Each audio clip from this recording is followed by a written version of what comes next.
Shunchaki sevilgandan ko'ra aslo sevilmaslik ma'qul. Alloh taolo haqsizlikka, zulmga qarshi yolg'iz holda sabr qilishni o'zlariga vazifa qilib olgan bandalarni sevmaydi. To'g'ri, bular haqida ham qayg'uradi, lekin sevmaydi. Ehtimol siz qandaydir bir tarzda mahbubangiz bilan munosabatlaringizni yaxshilab, o'tmish xotiralaringizni saqlab qolishga erishasiz. Ammo Alloh taolo sizni o'zingizga munosib bo'lmagan insonga ravo ko'rmaganligi sabab siz bu holni anglab yetguningizga qadar har doim ikkingizning orangizga ziddiyatlar solib qo'yadi. Shunchaki sizni sinab ko'rish uchun shuning o'zi kifoyadir. Sodda qilib aytganda, Alloh taoloning bu hikmati sizni kelajakda qanday inson uchun asragani, ya'ni yaxshi, sof qalbli bir insonning qadr-qiymatini yaxshiroq bilishingiz uchundir. Allohning berganini tortib olishga hech kimsaning kuchi yetmas.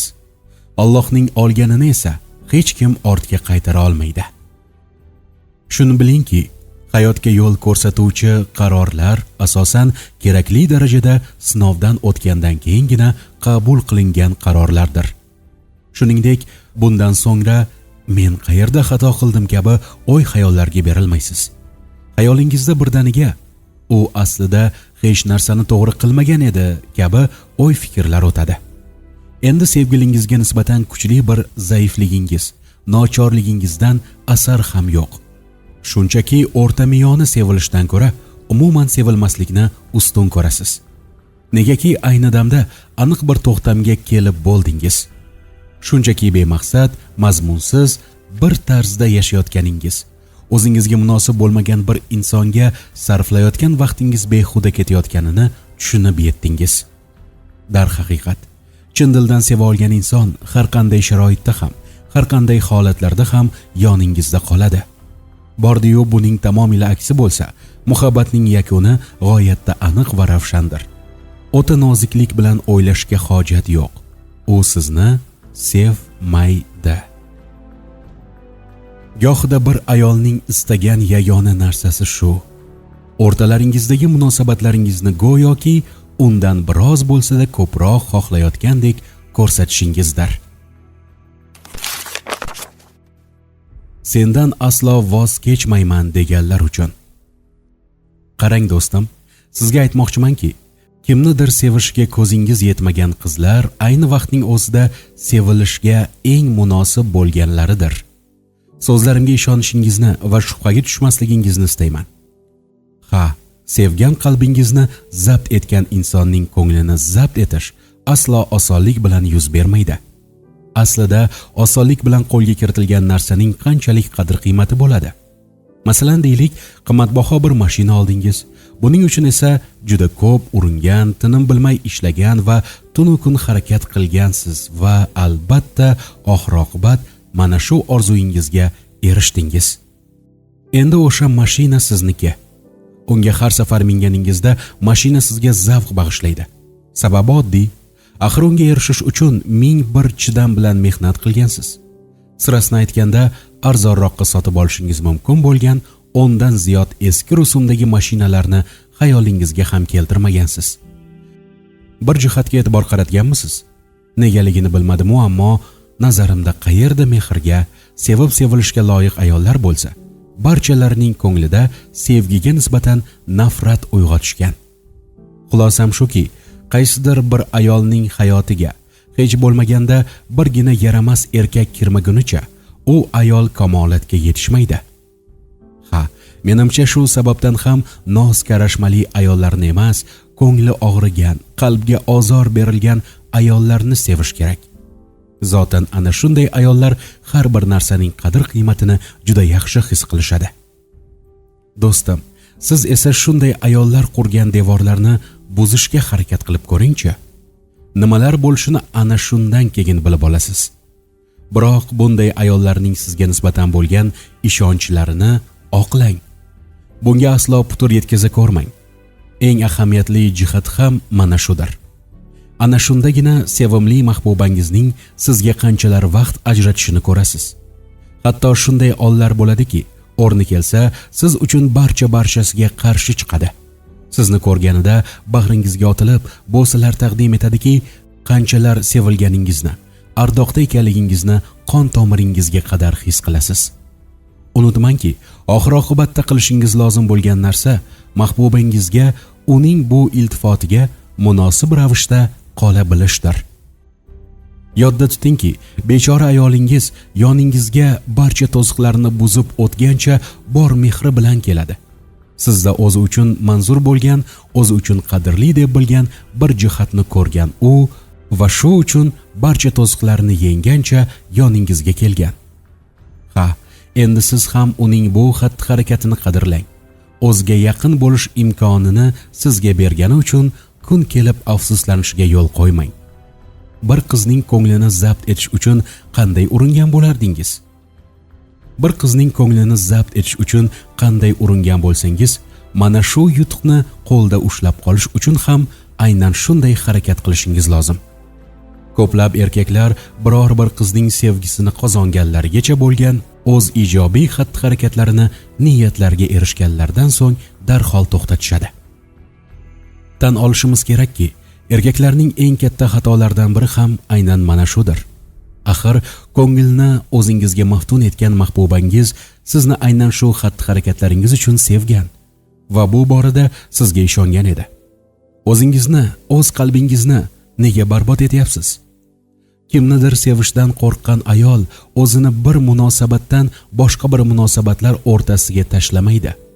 Aniqrog'i, turli munosabatlar orasida o'yinchoq bo'lishni aslo xohlamaydi. Ha do'stim, bunga ishonchingiz komil bo'lsin. Zotan uni boshqalardan ajratib turuvchi o'ziga xosligi ham aslida shudir. Aqlli do'stim, buni anglab yetishingiz kerak. Axir buni ishq deydilar. Ha, insonni xato qilishga majbur eta olish mumkin.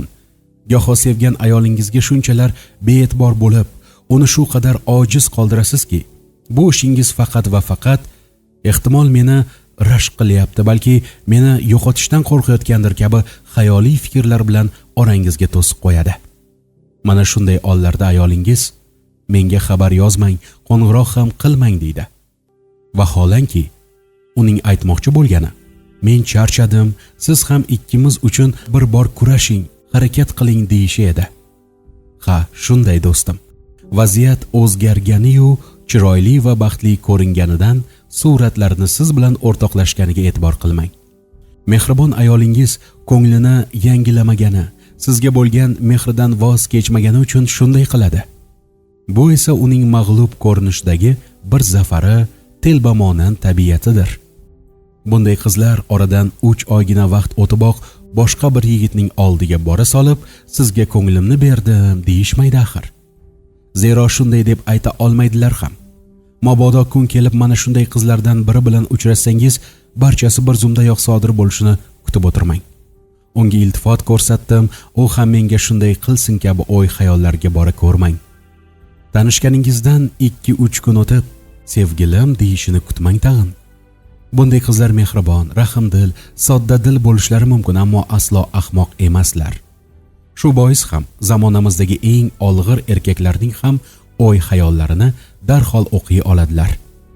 Do'stim, so'zlarimga ishonchingiz komil bo'laversin.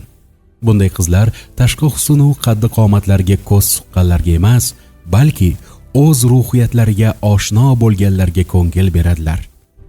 Bilishimcha, ko'ngilchan yoki birovga ko'ngil bermagan qizlar o'ta no'noq, bo'sh bayov bo'ladi deb o'ylaysiz-a? Mayli. Deylik, yolg'on yashqi gaplar bilan maqsadga erishdingiz. Xo'sh, keyinchi? Har narsaning oqibati keyinga surilsa-da, baribir yuzaga chiqmay qolmaydi. Qanchalar to'g'ri e'tirofa? Keling, buni eng oddiy bir misolda ko'rib chiqaylik. Ijtimoiy tarmoqda bir vaqtning o'zida ham 2 odam, bir erkakning va bir ayolning nomidan soxta sahifa oching. Bir xil chiroyga ega 20 tacha fotosuratlarni joylashtiring. Har 2 sahifaning kuzatuvchilari 1000 nafardan oshganidan so'ng yuzlab insonlar ayol nomidan akkauntga xat yozishsa, erkak nomiga ochilgan manzilga esa sanoqli insonlardangina xabar keladi. Mana shu sababdan ham ular, ya'ni ayollar har doim yanada hushyorlik, yanada ehtiyotkorlik bilan harakat qiladilar. Chindan ham sizga qattiq ko'ngil bergan biror qiz o'z telefon raqamini berish yoki video qo'ng'iroq qilishini faqat siz istaganingiz uchungina amalga oshirishi mumkinligini o'ylayapsizmi? Qarang, diqqat qiling. Juda kuchli sevgan qiz haqida gapiryapman. Shu sababli qarshilarida o'zlariga darhol yordam qo'lini cho'zmaydigan odam chiqqan vaqtda u bilan andarmon bo'lishni xohlashmaydi. Boshqa bir insonni qidirishadi. Sizga umuman ko'ngil bermagan odamni sevish qiyin. Biroq allaqachon sizni sevishini aytsa-da, lekin ayni paytda ahvolingiz qandayligi bilan qiziqmagan insonni sevish esa 2 karra qiyin. Sevgilingizga eng yoqtirganini berishingiz lozim. Sizni chin dildan seva olgan bir ayol uchun sizning qanday bo'lishingiz, mukammal bir insonmisiz yoki yo'qmi, buning hech bir ahamiyati yo'q do'stim. Uning sizdan kutgan yagona narsasi jasur, mard bir erkak bo'lishingiz, yurakdan sevishingiz, rashk qilishingiz va boricha qabul qilishingizdir. Sevgan ayolingiz uchun vaqt ajrata olsangiz, unga o'zi munosib bo'lgan e'tiborni ko'rsata bilsangiz, erkalab iltifotingizni bildira olsangiz, mana shundagina muvaffaqiyatga erishgan bo'lasiz. Sizni bor xatolaringiz, aybu nuqsonlaringiz bilan seva olgan ayol, garchi ba'zida uning ko'nglini og'ritib qo'ysangiz-da, lekin yuqorida aytganlarimni bajara olsangiz, u sizning dil ozorliklaringizga qaramay yoningizda bir umr qoladi.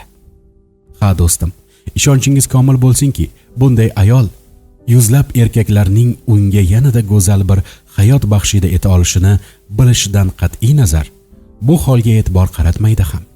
Kerak bo'lsa, har bir yiqilgan cho'qqingizda sizning madadkoringiz bo'lib qoladi. Bir ayolning eng og'ir damlarida yonida bo'la olsangiz va uning ko'z yoshlarini tabassumga aylantira olsangiz, o'sha ayol sizni zinhor yodidan chiqarmaydi. O'zimga bergan ahdim shudir. Ko'nglimga sira manzur kelmagan hamda o'zimga qadrsiz his qildirgan har qanday joyda lahza bo'lsa ham qola olmayman.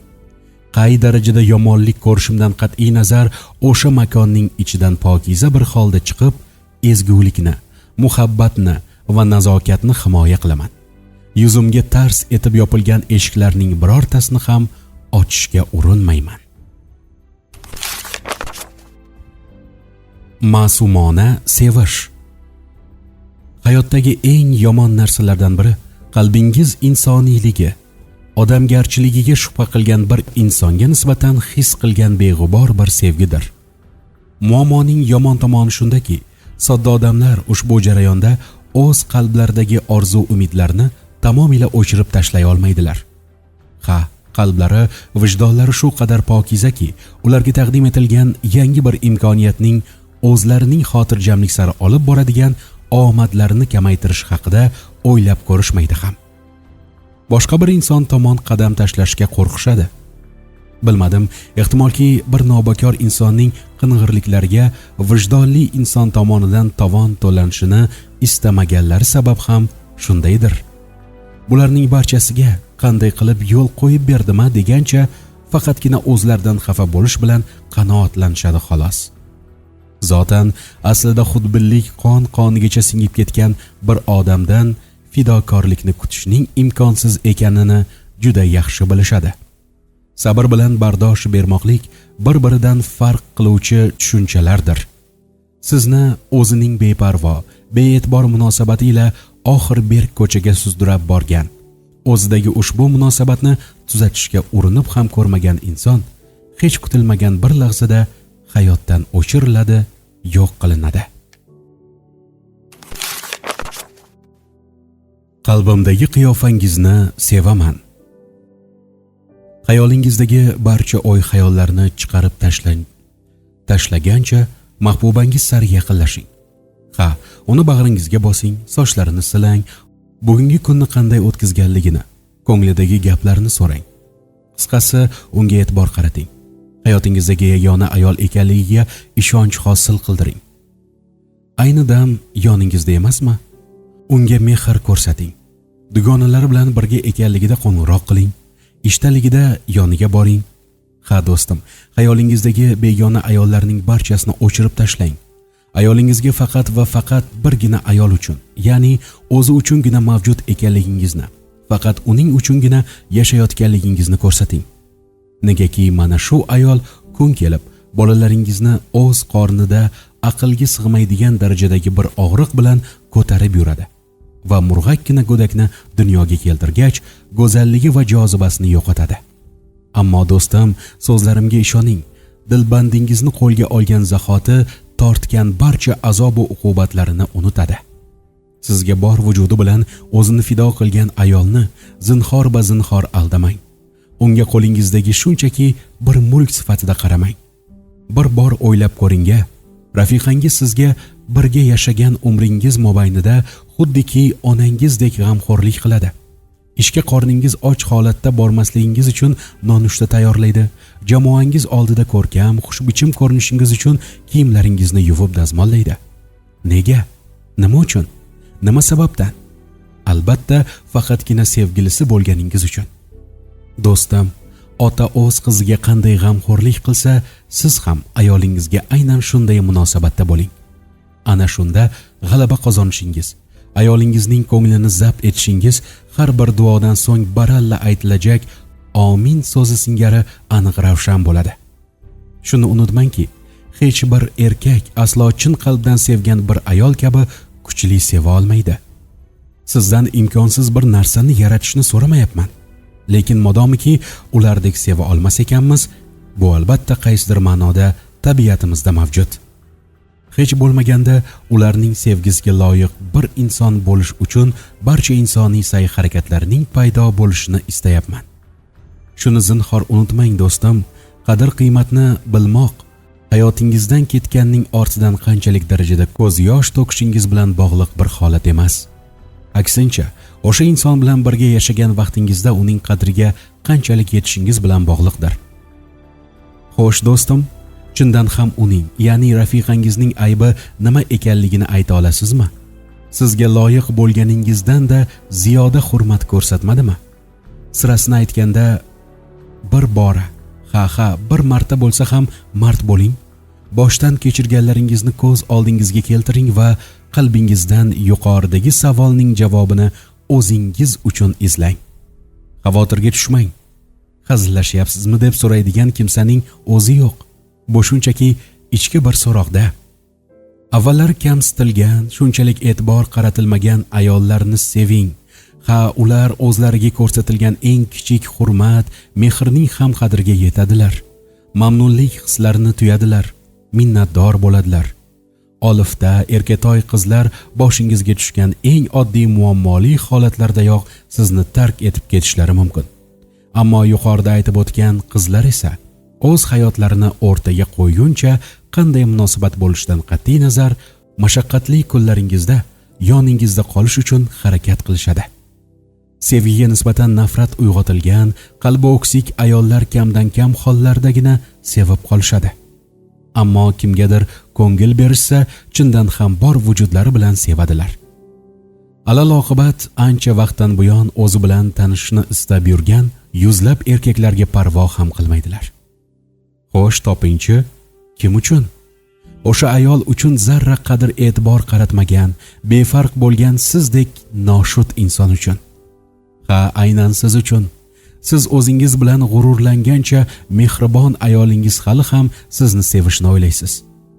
Vaholanki, rafiqangiz faqatgina o'ziga bo'lgan hurmat sababidan boshqa bir erkak tomon qadam bosmaydi. Aslida biz tilga olayotgan ayollar hayotda baxtli bo'lishga eng munosib bo'lgan insonlardir. Turli musibatlar, og'ir vaziyatlarga aql bilan yondoshadilar, muammolardan qochishmaydi va ularni yengib o'tishga harakat qilishadi. Goho uning beg'ubor, lekin shu bilan birga sodda ekanligi-yu nimalargadir aqli yetmayotgani haqida o'ylab qolasiz. Holbuki ayolingiz atrofingizda aylanib yurgan fitnalardan xabardordir. Shunchaki dilxiralik, janjal to'polon chiqmasligini xohlagani uchun barchasini ichiga yutgan. Hozirgacha rafiqangizga bergan va'dalaringizning hech birining ustidan chiqmaganingizga qaramay, mayli, kun kelib Allohning izni bilan barchasi iziga tushadi kabi o'y xayollarga boradi. va bu xayollarga o'zini ham ishontirishga urinadi. Ba'zan tunlarni bedor o'tkazadi. Har xil yechimlar va o'y-xayollar ustida bosh qotiradi. Sizni ranjitgan muammoning yechimini topish uchun harakat qiladi. Sizga nima bo'lishidan, nimalar qilishingizdan qat'iy nazar sizni o'z holingizga tashlab qo'ymaydi. Nimadandir xafa bo'lsa ham, baribir siz uchun o'ziga oro berib, sizni sevishda davom etadi. Ranjish, arazlash neligini bilmaydi. Sizga aytmoqchi bo'lganim shu: bunday ayolni yo'qotmaslikka harakat qiling. Alloh taolo faqat o'zining kuch-qudratiga iymon keltirgan bandalargagina duo qilmoqlik baxtini nasib etadi. Iloji yo'q narsani amalga oshirish mumkin bo'lgan yagona mo'jiza Alloh taoloning sevimli bandasi bo'lmoqlikdir.